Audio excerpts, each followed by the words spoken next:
তো লস্টিং থেকে আরও ইম্পর্টেন্ট দুইটা দেখো question 9 number. What is Saheb looking for in the garbage dumps? Where is he and where has he come from? এটা অনুশীলনীর প্রশ্ন। ঠিক আছে, যে কোশ্চেনটা এমনি কিছু বুঝবে না, আমি প্রত্যেকটা ওয়ার্ডের বাংলা বলার পরে তখন বুঝবা। লুকিং ফর অর্থ খোঁজা। ঠিক আছে, লুকিং ফর অর্থ খোঁজা। গার্বেজ অর্থ কি বলেছি? আবর্জনা। ডাম্পস অর্থ স্তূপ। ঠিক আছে, ডাম্পস অর্থ স্তূপ মানে টাল আর কি, আবর্জনার টাল। তারপর হয়ার অর্থ কোথায়, কাম অর্থ আসা। তাহলে আরেকবার পড়ি। হোয়াট ইজ সাহেব মানে সাহেব কি, লুকিং ফর মানে খুঁজছে, ইন দ্য গার্বেজ ডাম্প আবর্জনার স্তূপের মধ্যে সাহেব কি খুঁজছে। ক্লিয়ার? হোয়ার ইজ হি, হোয়ার মানে কোথায়, ইজ হি মানে সে এখন কোথায়, অ্যান্ড এবং হোয়ার মানে কোথা থেকে, হ্যাজ এ কাম ফ্রম মানে ফ্রম অর্থ থেকে, কাম অর্থ এসেছে, এবং কোথা থেকে সে এসেছে। তাহলে সাহেব আবর্জনার মধ্যে মূল্যবান জিনিস খুঁজছে। হোয়ার ইজ হি সে এখন কোথায়, দিল্লির সীমাপুরীতে। কোথা থেকে এসেছে, বাংলাদেশের ঢাকা থেকে এসেছে। ক্লিয়ার? এবার আমরা সুন্দর করে মিলিয়ে লিখব। দেখো সহজভাবে বাংলা বুঝলে কোশ্চেনের উত্তরটা লিখতে পারবে। যে সাহেব লুকিং ফর গোল্ড মানে স্বর্ণ খুঁজছে। অ্যাকচুয়ালি কি স্বর্ণ খুঁজছে না, মানে আই মানে অর্থাৎ প্রিসিয়াস থিংস মূল্যবান জিনিস খুঁজছে, in the dumps of garbage আবর্জনা স্তূপের মধ্যে। ঠিক আছে, আমরা ডাইরেক্ট প্রিসিয়াস থিংও লিখতে পারতাম, কিন্তু সুন্দর করে লিখছি যে সাহেব লুকিং ফর গোল্ড মানে স্বর্ণ খুঁজছে। তারপর স্বর্ণ লিখলে এতটুকু হবে না, আমাদের এটা লিখতে হবে I full stop E full stop মানে অর্থাৎ, আমরা বাংলাতে লিখি না অর্থাৎ। ঠিক আছে, তো সব কথা ঘুরিয়ে ফিরিয়ে বলার পরে লাস্টে অর্থাৎ বলে সংক্ষেপে ছোট্ট করে লিখি না। মেন কথাটা এরকম যে সাহেব লুকিং ফর গোল্ড স্বর্ণ খুঁজছে, অর্থাৎ প্রিসিয়াস থিং খুঁজছে, মূল্যবান জিনিস খুঁজছে। প্রিসিয়াস অর্থ মূল্যবান, থিংস অর্থ জিনিস খুঁজছে, in the dumps of garbage আবর্জনার স্তূপের মধ্যে। ক্লিয়ার নেই? তারপরে প্রশ্ন যে হোয়ার ইজ হি সে এখন কোথায়? তাহলে সাহেব ইজ নাও সাহেব এখন লিভিং বাস করছে, উইথ হিজ ফ্যামিলি তার পরিবারের সাথে, এট সীমাপুরী একটা সীমাপুরীতে, যেটা কোথায়, অন দ্য ফেরিপুরি অফ দিল্লি। ফেরিপুরি অর্থ বস্তি মানে দিল্লির একটি বস্তিতে। ঠিক আছে, তাহলে আরেকবার সুন্দর করে বলছি যে সাহেব ইজ নাও লিভিং, সাহেব এখন, নাও অর্থ এখন। ঠিক আছে, সাহেব এখন লিভিং বাস করছে, উইথ হিজ ফ্যামিলি তার পরিবারের সাথে, এট সীমাপুরীতে, on the periphery of Delhi যেটা দিল্লির একটা বস্তি। পেরিফেরি অর্থ বস্তি বা গ্রাম। কেমন? তারপর আরেকটা প্রশ্ন না, যে কোথা থেকে, হোয়ার হ্যাজ হি কাম ফ্রম, কামতে এসেছে, প্রমত্ত থেকে, কোথা থেকে এসেছে। এটার উত্তর দেখো যে he has come from Bangladesh, সে বাংলাদেশ থেকে এসেছে। এতটুকু লিখলেও হবে। তো তোমরা যদি একটু সুন্দর করে লিখবা, মনে করো যে লিখবা যে he has come from Bangladesh থেকে এসেছে। কবে এসেছে? এই তো ইট ওয়াজ ইন 1971 মানে 1971 সালে এসেছে। হোয়েন যখন সাহেবস ফ্যামিলি সাহেবের পরিবার মিগ্রেটেড ফ্রম বাংলাদেশ টু ইন্ডিয়া, যখন মিগ্রেটেড মানে এক দেশ থেকে অন্য দেশে আসলে এটাকে বলে মিগ্রেটেড। যখন সাহেবের পরিবার বাংলাদেশ থেকে ইন্ডিয়াতে এসেছিল, তখনও সাহেব এসেছিল পরিবারের সাথে। এতটুকু। তাহলে সুন্দর করে যদি লিখি যে he has come from Bangladesh থেকে এসেছে, ইট ওয়াজ ইন 1971 এটা ছিল 1971 সাল। হয় যখন সাহেবস ফ্যামিলি সাহেবের পরিবার মিগ্রেটেড মানে বিতাড়িত হয়ে এসেছে, ফ্রম বাংলাদেশ টু ইন্ডিয়া। ঠিক আছে, বাংলাদেশ থেকে ইন্ডিয়াতে। তাইলে এতটুকু। আরেকটা কোশ্চেন যে দেখো সাহেবের মানে সাহেব এবং তার বন্ধু বান্ধবরা সবসময় খালি পায়ে থাকতো, বুঝছো নি? তো লেখিকা ইনিস চাং একদিন তাদের সাথে দেখা করলো, বললো যে তোমরা কেন খালি পায়ে থাকো, মানে তোমরা জুতো কোথায়, বুঝছো তো? তো এটার উত্তরে অনেকে অনেক রকম উত্তর দিছে। কেউ কইছে যে আমার তো জুতা পরতে ইচ্ছে করে না, কেউ কইছে যে এটা আমরা ব্র্যান্ড, আমরা ফ্যাশন, আমরা জুতা ছাড়াই থাকতে ভালোবাসি। আবার কেউ কইছে যে আমার কাছে জুতা নাই, ওই আমরা পরবো কোথা থেকে, এরকম আর কি, বুঝছো নি? আবার আরেকজন কইছে আমরা যদি এক জোড়া জুতা দেওয়া হয় তখন আমি পরতে পারবো। এরকম করে এক একজন এক এক উত্তর বললো আর কি। কেমন? দেখো যে why were the rag pickers were bare footed তো খালি পা। ঠিক আছে, বের তো খালি, ফুটের তো পা, বের ফুটের তো খালি পা।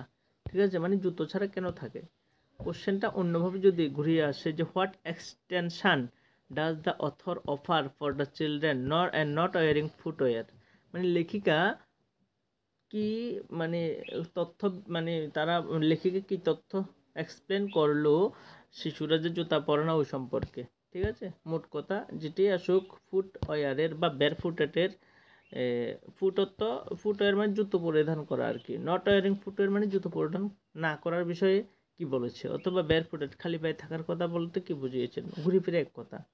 তাহলে লেখিকা কি বলেছে দেখো, আমি পড়ার পরে বাংলা ওয়ার্ডের মানে কঠিন ওয়ার্ডের বাংলা মিনিং জিগাম, ঠিক আছে, বুঝো মনোযোগ দিয়া।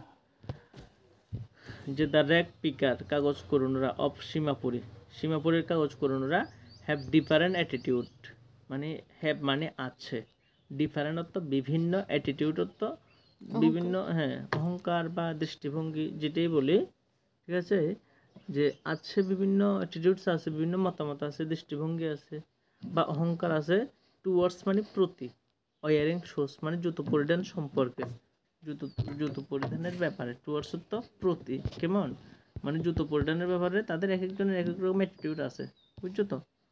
তারপরে আবার বলছি যে দ্য র্যাক পিকার্স অফ সীমাপুরে, সীমাপুরের কাগজ করুণদের হ্যাভ মানে আছে, ডিফারেন্ট অর্থ বিভিন্ন, অ্যাটিটিউডস মানে অ্যাটিটিউডস, টুয়ার্ডস মানে প্রতি, ওয়ারিং শুজ, ওয়ারিং অর্থ পরিধান করা, শুজ পরিধান করার বিষয়ে। ওয়ান বয় একজন ছেলে বলেছে, ঠিক আছে, একজন এক রকম যে কথা বলেছে এগুলি বলবো। One boy does not feel like wearing shoes, একজনে ডাজ নট ফিল লাইক মানে পছন্দ করে না, লাইক অর্থ পছন্দ করা, ফিল অর্থ অনুভব মানে পছন্দ অনুভব করে না জুতো পরিধান বিষয়ে। আরেকজনে বলেছে another boy who has never owned a pair of shoes all his life,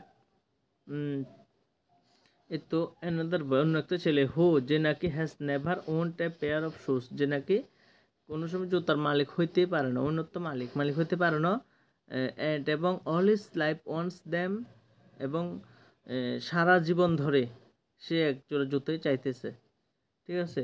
the writer said that many children walked barefooted, মানে লেখিকা দ্য রাইটার সেড বলেছে যে মেনি চিলড্রেন অনেক শিশু ওয়াকড হাতে খালি পায়ে, নট বিকজ এই কারণে নয় যে they had lack of money তাদের টাকার অভাব এই কারণে তারা খালি পায়ে থাকে, এমন না।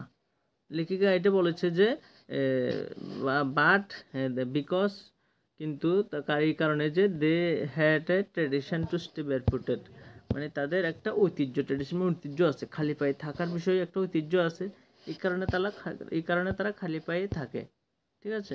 তাহলে কি বুঝছি যে সীমাপুরীতে র্যাক পিকার্স বাছাকারীদের জুতো পরার প্রতি দৃষ্টিভঙ্গি আলাদা, এক ছেলে জুতো পরতে ভালো লাগে না, আবার আরেক ছেলে যে সারা জীবন একজোড়া জুতোর মালিক হয়নি সে তা চায়, যে জুতার মালিক হয়নি এটাই সে চায়।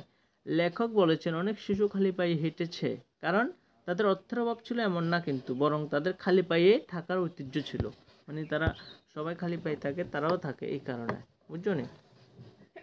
তাহলে আরেকবার বললে যে র্যাক পিকার সত্য কাগজ করানোরা, তারপরে অ্যাটিটিউড সত্য অহংকার বা দৃষ্টিভঙ্গি, তারপরে টুয়ার্ডস সত্য না টুয়ার্ডস সত্য প্রতি, টুয়ার্ডস সত্য প্রতি, ওয়ারিং অর্থ পরিধান করা, সূচত্ব জুতা পরিধান করার বিষয়, কেমন।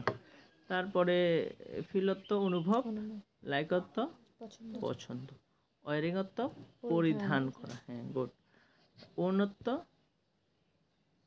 উন্নত মালিক নিজের, তারপরে ওয়ান্স অর্থ চাওয়া,